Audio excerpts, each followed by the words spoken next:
क ध्वनि का उच्चारण स्थान बताएं। उड़ीसा आकलन परीक्षा 2018 का आया हुआ प्रश्न है। मूर्धा होगा, दंत होगा, कंठ होगा या ओष्ठ होगा। ठीक है मेरे प्यारे शिक्षक बंधु, अभी तक यहाँ पर सारे राज्यों के आकलन परीक्षा का हल प्रश्न पत्र आपको करवाया जा रहा है। जो सब्जेक्ट का नोट्स और पीडीएफ कंप्लीट हो गया है, हिंदी का नोट्स और पीडीएफ सारे कंप्लीट है। आप यहाँ पर अगर सिर्फ हिंदी की ही तैयारी करना चाहते हैं तो 100 रुपए में हिंदी का नोट्स और पीडीएफ परचेज कर लीजिएगा। और यहाँ पर हिंदी से सभी राज्यों में आए हुए प्रश्नों का भी आपका यहाँ पर 16 प्रश्न पत्र दिया जा रहा है और साथ में सारे नोट्स और पीडीएफ आपको बन गए हैं।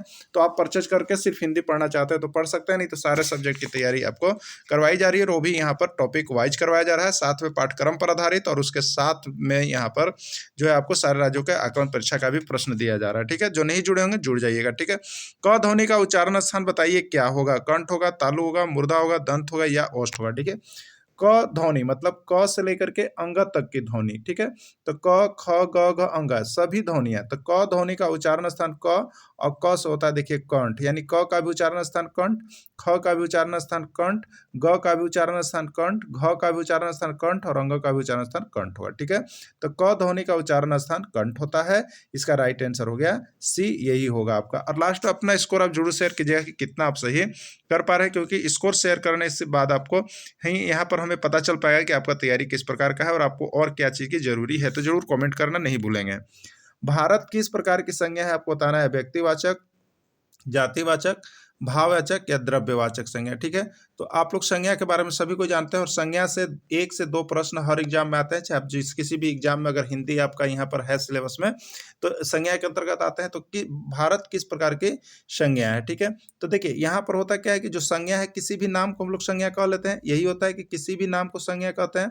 तो भारत किस प्रकार की संज्ञा है, तो भारत जो है आपका वो यहाँ पर हो जाएगा व्यक्तिवाचक संज्ञा। क्या हो जाएगा, व्यक्तिवाचक संज्ञा। किसी भी व्यक्ति, वस्तु, स्थान, यानी किसी राज्य का नाम, किसी गांव का नाम, किसी शहर का नाम, अब जो भी ले लीजिए, जो नाम होगा वो व्यक्तिवाचक में ही चला जाएगा। ठीक है, तो व्यक्तिवाचक संज्ञा इसका राइट आंसर हो जाएगा। और ये आपका बिहार, गुजरात, उड़ीसा तीनों जगह पूछा गया है। ठीक ना, अगला देखिएगा यहाँ पर, अगला है करण कारक का विभक्ति चिन्ह है। बताना है आपको कि करण कारक जो होता है उसका विभक्ति चिन्ह क्या है। करण कारक का विभक्ति चिन्ह क्या है, ये आपसे पूछा जा रहा है। ठीक, ने, को, से या कोई नहीं। तो देखिए कारक का नोट्स और पीडीएफ आपको बना दिया गया है। आप यहाँ से कारक का नोट्स और पीडीएफ देख लेते हैं तो आपको 101% हिंदी में जो आपके पूछे जाने हैं कारक, जो 2 से 3 प्रश्न होंगे वो आपका 100% यहाँ से पकड़ाने वाला है। तो आप अभी ही नोट्स परचेज कर लीजिएगा, जुड़ जाइएगा। तो देखिए कर्ता का चिन्ह होता है ने, कर्म का चिन्ह होता है को, और करण का चिन्ह होता है से। ठीक है, तो कर्ता ने कर्म को करण से, यानी इसका राइट आंसर से होगा, यानी सी चला जाएगा। ठीक है, तो अभी कभी जो मोबाइल नंबर आप प्रथम बार देख रहे हैं उसको तुरंत डायल कीजिए और जुड़ जाइए ना, क्योंकि आपका यहाँ पर परीक्षा से 100% सफलता मिल रहा है। खून पानी होना का अर्थ है भाई का खून करना, पानी का खून में प्रवेश करना, इनमें से कोई नहीं या कोई असर नहीं होना। तो देखिए यहाँ पर क्या होता है ना कि कभी कभी आप किसी को बहुत ज़्यादा कुछ समझाते हैं और उसके बाद भी उसके ऊपर किसी तरह का कोई असर नहीं होता, तो उसी को कहते हैं कि इसका खूने पानी हो गया है। ये हम लोग कहते हैं कि अगर खूने पानी हो गया है, समझ गए। तो खून पानी हो गया मतलब कुछ समझाइए, उस पर उसका कोई असर नहीं पड़ना है, वो जो सोच रहा है वही करेगा। ठीक है, तो खून पानी होना इसी को कहते हैं हम लोग ना। अगला है यहाँ पर देखिएगा, अव्ययी भाव समास का उदाहरण है। अव्ययी भाव समास का उदाहरण है, इसमें कौन जो है अव्ययी भाव समास का उदाहरण है। ठीक है, तो देखिए त्रिनेत्र है, चौराहा है, माता पिता है या कोई नहीं है ना। तो अव्ययी भाव समास का उदाहरण कौन है, तो देखिए अव्ययी भाव समास में यथा से जुड़ी हुई चीजें। ठीक है, यथा से जुड़ी हुई चीजें जो भी आ जाएगी तो आप याद रखिएगा, और यही प्रश्न बार बार छपता है। तो यथा से हो गया यथाशक्ति, यथा संभव, यथा समयाभाव, यथा व्यक्ति।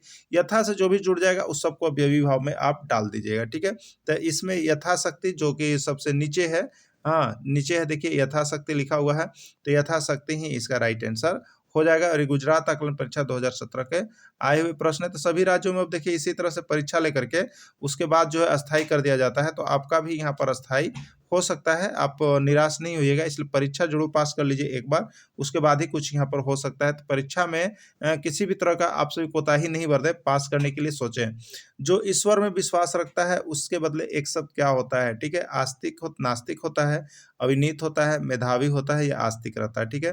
तो जो ईश्वर में विश्वास रखता है उसको हम लोग यहाँ पर एक शब्द नाम देते हैं, वो होता है आस्तिक। जो ईश्वर में विश्वास रखता है उसको आस्तिक कहते हैं। और यहाँ पर आपको हम बताते चले ईश्वर में विश्वास रखने वाले को आस्तिक कहते हैं। और ये जो है यूपी और बिहार दोनों में पूछा गया था, ठीक है। तो देखिए सभी राज्यों में पूछे जा रहे हैं, उसी प्रश्न को हम लेकर के आ रहे हैं कि आप यहाँ पर देख लीजिए, एक बार नोट्स लेकर जुड़ जाइए और सारे प्रश्नों को बना लीजिए, ठीक है। निरर्थक का सही संधि विच्छेद है नीरा जोड़ अर्थक, नीरह जोड़ अर्थक, नीर जोड़ अर्थक या निह जोड़ अर्थक, ठीक है। तो देखिए संधि विच्छेद जो हम लोग निरर्थक करेंगे तो वो होता है आपका नी, और जोड़ क्या होता है अर्थक, ठीक है। और ये कौन सी संधि है, तो ये देखिए विसर्ग लगा हुआ है, तो इसको हम लोग कहेंगे विसर्ग संधि। क्या कहेंगे इसको, विसर्ग संधि कहेंगे। तो निह जोड़ अर्थक हो जाएगा, ठीक है। चलिए अगला देखिएगा, यहाँ पर अगला प्रश्न है आपका, डींग हाँकना का अर्थ क्या है। डींग हाँकना का अर्थ क्या है आपको बताना है। हंसी उड़ाना, निंदा करना, बुराई करना या सेखी बघारना, ठीक है।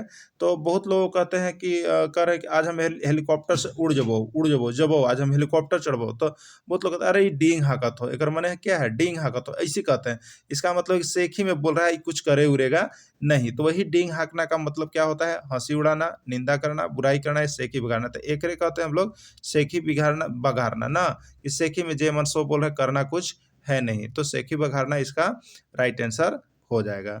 मूक का विपरीतार्थक शब्द है, देखिए विलोम शब्द से आपको 3 से 4 प्रश्न रहेंगे। मूक का विपरीतार्थक शब्द है वाचाल, हास, गौन या इनमें से कोई नहीं, ठीक है। तो मूक बधिर मतलब जो एकदम नहीं बोलने वाला है, एकदम चुपचाप शांत रहता है।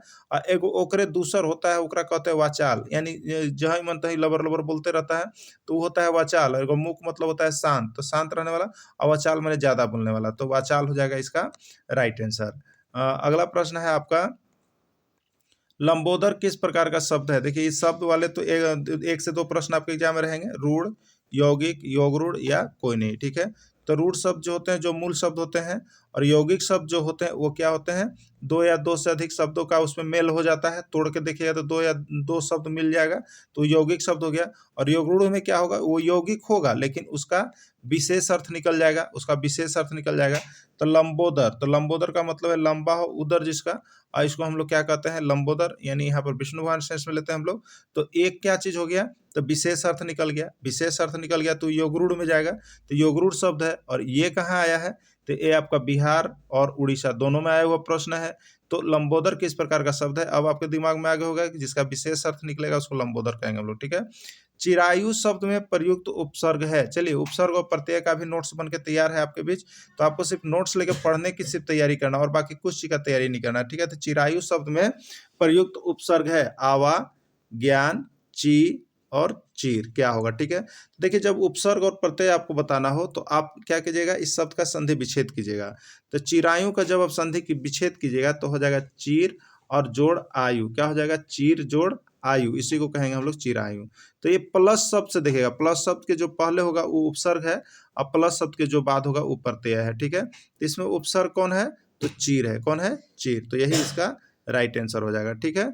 चलिए अगला देखिएगा, यहाँ पर अगला है आपका, झुंड किस प्रकार की संज्ञा है। आपको बताना है कि झुंड किस प्रकार की संज्ञा है। बिहार, यूपी, उड़ीसा सब जगह पूछा गया ये झुंड वाला ना। जातिवाचक, समूहवाचक, भाववाचक या द्रव्यवाचक, झुंड किस प्रकार की संज्ञा है। तो देखिए आपको बताते हैं झुंड जो होता है कब बनता है, तो आप देखते हैं कि अरे भीड़ हो गया है, झुंड वहां हो गया, तो उसका मतलब वहां कुछ लोग समूह में होते हैं। किस में होते हैं, समूह में होते हैं। 2, 4, 10 व्यक्ति जब एक जगह जुटते हैं तब होता है झुंड, या तब होता है भीड़। तो ये भीड़ या झुंड कब होता है, जब समूह होता है तब। और जब समूह होगा तो कौन संज्ञा कहेंगे, समूहवाचक संज्ञा कहेंगे। तो इसका राइट आंसर समूहवाचक संज्ञा हो जाएगा, यानी इसका राइट आंसर बी हो जाएगा आपका, ठीक है। अगला है द्वंद्व समास का उदाहरण है, इसमें द्वंद्व समास का उदाहरण कौन है आपको बताना है, ठीक है। तो द्वंद्व समास का उदाहरण जो हो जाएगा यहाँ पर देखिए कौन है, त्रिनेत्र है, चौराहा है, माता पिता है, या यहाँ पर आप कह सकते हैं कि आगे है यथाशक्ति है, ठीक है। अब देखिए तो त्रिनेत्र मतलब क्या होगा, द्वंद्व, त्रिनेत्र मतलब हो गया यहाँ पर 3 नेत्र। देखिए द्वंद्व का मतलब होता है लड़ाई झगड़ा होना, क्या होना, लड़ाई झगड़ा बीच में चलते रहना, ठीक है। यानी एक दूसरे लड़ाई झगड़ा कब होगा, जब एक दूसरे, एगो बोलेगा बाएं तो एगो बोलेगा दाएं, इस खींचातानी में लड़ाई होता है एगो, ठीक है। तो उल्टा होगा, तो अब इसमें आप उल्टा वाला अर्थ देख रहे होंगे, एक ही है माता पिता, ठीक है। तो हम लोग क्या करते हैं, माता ना, और उसका उल्टा क्या होता है, पिता, अब बीच में देखिए ये योजक चिन्ह होगा, इसमें छूटा हुआ है, यहाँ पर योजक चिन्ह होना चाहिए था। तो माता पिता जो हो गया, ये जो है आपका यहाँ पर द्वंद्व समास का उदाहरण है। तो एक दूसरे का विपरीत शब्द अर्थ वाले जो भी समास रहेंगे वो द्वंद्व समास में चले जाएंगे। ठीक है, अगला देखिएगा यहाँ पर प ध्वनि का उच्चारण स्थान बताएं। प ध्वनि का उच्चारण स्थान क्या होगा? तो प ध्वनि का उच्चारण स्थान गुजरात आकलन में देखिए मूर्धा, तालु, कंठ और ओष्ठ। ठीक है, नीचे क्या लिखा हुआ है? ओष्ठ लिखा हुआ है प ध्वनि का। तो अब देखिए प ध्वनि के लिए, तो क ध्वनि के लिए क्या होता है? क ध्वनि के लिए कंठ होता है, उसके बाद नीचे आइएगा तो च आइएगा। ठीक है, च ध्वनि के लिए कंठ, तालु, ट, ठ, ट हो गया, फिर त हो गया और फिर प फ व होता है ना। तो प के लिए देखिए होता है ओष्ठ। क्या होता है? ओष्ठ ना।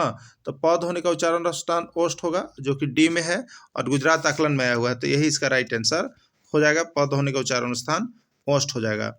आहा मैच जीत गया, यह किस प्रकार का वाक्य है? देखिए आहा मैच जीत गया, तो किस प्रकार का वाक्य है? तो आप देख लीजिएगा, वाक्य जब होता है तो जिस वाक्य से खुशी, दुख, वेदना, आश्चर्य का बोध होता है तो उसको हम लोग किस में डालते हैं? विस्मयादि बोधक वाक्य में। ठीक है, अब विस्मयादि बोधक वाक्य का चिन्ह है कि वाक्य में कहीं भी इस प्रकार का चिन्ह यदि दिया हुआ है तो इसको विस्मयादि बोधक वाक्य कहते हैं। तो ये जो है देखिए यहाँ पर यह चिन्ह दिया हुआ है तो विस्मयादि बोधक वाक्य में चला जाएगा। यह उस प्रकार का वाक्य जो होता है वो विस्मयादि बोधक वाक्य में जाएगा। इसका राइट आंसर जो है आपका ए हो जाएगा। ठीक है, देखिए द्विगु समास का उदाहरण है। ठीक है, द्विगु समास का उदाहरण है, आपको बतलाना है कौन सा इसमें द्विगु समास का उदाहरण होगा। त्रिनेत्र, चौराहा, माता पिता या यथाशक्ति, द्विगु समास का उदाहरण कौन होगा? ठीक है, तो देखिए द्विगु के लिए क्या होता है? तो द्विगु के लिए आपका होता है द्विव ना।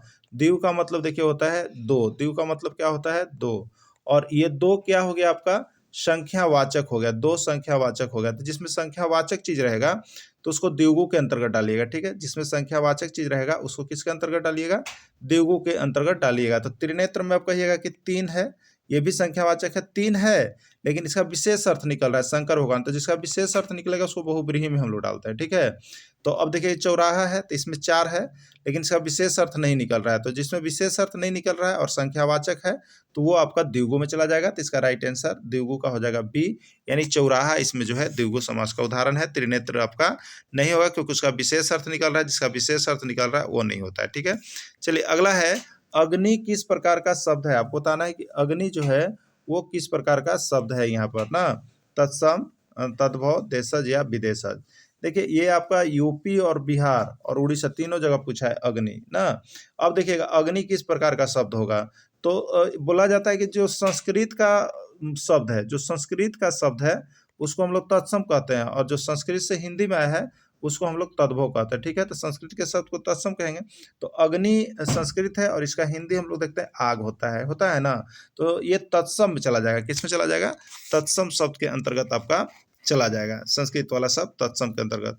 ज ध्वनि का उच्चारण स्थान बताइए, ज ध्वनि का उच्चारण स्थान बताइए। आपको बताना है कि ज ध्वनि का उच्चारण स्थान कौन है। ठीक है, तो देखिए यहाँ पर क्या होता है, हम लोग लिखते हैं क ध्वनि, क से लेके अंग तक, तो क ध्वनि का उच्चारण स्थान कंठ है। अब देखिए उसके बाद आता है नीचे च, तो च, छ, ज इसी में आया ना। तो सेकेंड बार पहला वाला कंठ होता है, दूसर का तालु होता है, दूसर का ग्रुप। तो च ध्वनि या छ ध्वनि या ज ध्वनि सबका उच्चारण स्थान क्या हो जाएगा? तालु। तालु किस में है? बी में है, और यही इसका आपका राइट आंसर हो जाएगा। ठीक है, यही इसका राइट आंसर हो जाएगा। बहुब्रीहि समास का उदाहरण है, बहुब्रीहि समास का उदाहरण कौन सा आपको बताना है? त्रिनेत्र, चौराहा, माता पिता या यथाशक्ति, कौन है? तो देखिए बहुब्रीहि समास में क्या होता है, तो बहुब्रीहि समास का मतलब है जिसका विशेष अर्थ निकलता है। तो इससे त्रिनेत्र देखिएगा, तीन नेत्रों का समाहार हो रहा है, और इन्हीं को हम लोग कहते हैं क्या चीज? शंकर भगवान कहते हैं विशेष अर्थ। तो वैसा शब्द जिसका विशेष अर्थ निकले वो बहुब्रीहि समास में जाएगा। तो त्रिनेत्र इसका राइट आंसर हो जाएगा, बहुब्रीहि समास में चला जाएगा। समास का पूरा नोट्स आपको बना के हम दे दिए हैं जो जुड़े हुए हैं। तो समास से एक प्रश्न आपका जो है पक्का आने वाला है, तो समास वाले सारे प्रश्नों को आप लोग यहाँ पर जरूर कवर अप कर लीजिएगा, क्योंकि समास से पूछना ही पूछना है आपको यहाँ पर प्रश्न। ठीक है, देखिए अगला है कर्ता कारक का विभक्ति चिन्ह है ने, कर्म, करण, कोई नहीं। ठीक है, तो कर्ता कारक, इसका भी कारक का पूरा नोट्स आपको पीडीएफ बना हुआ तैयार है। आपको सिर्फ यहाँ पर नोट्स परचेज करने और पढ़ने की आवश्यकता है। 101% आपको सफलता मिलने वाली है, तो आप अभी के अभी जुड़ जाइएगा। तो कर्ता कारक का विभक्ति चिन्ह क्या होगा? तो देखिए कर्ता ने होता है, कर्ता ने होता है, कर्म को होता है, करण से होता है। कम से कम ये 3 को तो बार-बार पूछता है परीक्षा में, तो इसको याद कर लीजिएगा। तो कर्ता कारक का विभक्ति चिन्ह जो है वो आपका ने हो जाएगा, ठीक है। चलिए अगला है यहाँ पर कर्म कारक का विभक्ति चिन्ह है, गुजरात आकलन परीक्षा में पूछा गया है। कर्म कारक का विभक्ति चिन्ह है ने, को, से, कोने, ठीक है। तो क्या होता है, कर्ता का विभक्ति चिन्ह ने होता है और कर्म का विभक्ति चिन्ह को होता है। तो कर्ता ने कर्म को होता है, तो यहाँ पर को हो गया और यही इसका क्या हो गया, राइट आंसर हो गया, ठीक है। तो को हो जाएगा। अगला देखिएगा आप यहाँ पर, अगला जो है आपका, तो इस तरह से यहाँ पर ये सारे प्रश्नों को आपने देखा, गुजरात आकलन परीक्षा और सारे प्रश्न आए हुए हैं। तो इस तरह के सारे प्रश्नों को यहाँ पर देखने के लिए आप अभी के चैनल से जुड़ जाइएगा, सब्सक्राइब कर लीजिएगा। और यहाँ पर अगर आपको नोट्स और पीडीएफ परचेज करने हैं तो मोबाइल नंबर दिए हुए हैं, उस पर जुड़ जाइएगा। और 101% सफलता प्राप्त करने के लिए आपको इस चैनल से जुड़ना जरूरी है और सारे नोट्स पीडीएफ को देख लीजिएगा। वीडियो को अंत तक जुड़े रहें, इसके लिए आप सभी को बहुत बहुत धन्यवाद।